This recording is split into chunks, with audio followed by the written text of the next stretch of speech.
नमस्कार students corner या YouTube चॅनलवर मी ओमकार सर्वांचं हार्दिक स्वागत करतो। महाराष्ट्रामध्ये LLB CET घेण्यात आली, तर याचा निकाल कधी लागणार याचीच सर्व विद्यार्थ्यांना उत्कंठा होती। तर निकालासंदर्भातली नोटीस नुकतीच पोर्टलवरती MST CET जे आहे तर या पोर्टलवरती प्रसिद्ध करण्यात आलेली आहे। आपल्या स्क्रीनवरती नुकतीच प्रसिद्ध झालेली ही जी नोटीस आहे तुम्ही पाहू शकता।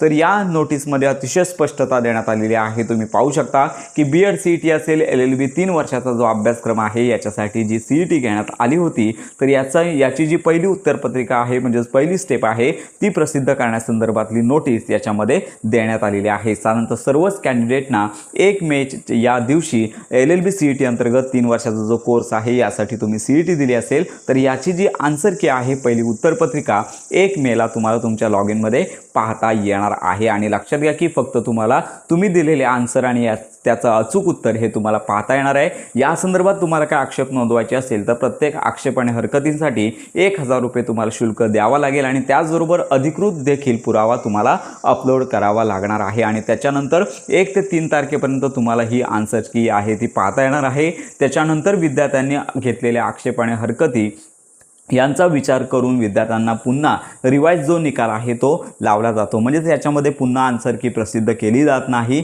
याच्यामध्ये जी चुकलेली उत्तर असतील किंवा आक्षेप आणि हरकती आलेली असतील तर यांच्या संदर्भातल्या स्पष्टता नोटीसच्याद्वारे दिल्या जातात आणि त्याच्यानंतर विद्यार्थ्यांना पर्सेंटाईल वाईज हा निकाल आहे तो पोर्टलवरती प्रसिद्ध केला जातो। तर अशा प्रकारची ही अपडेट फायनली प्रसिद्ध झाली, सर्वांची प्रतीक्षा संपलेली आहे।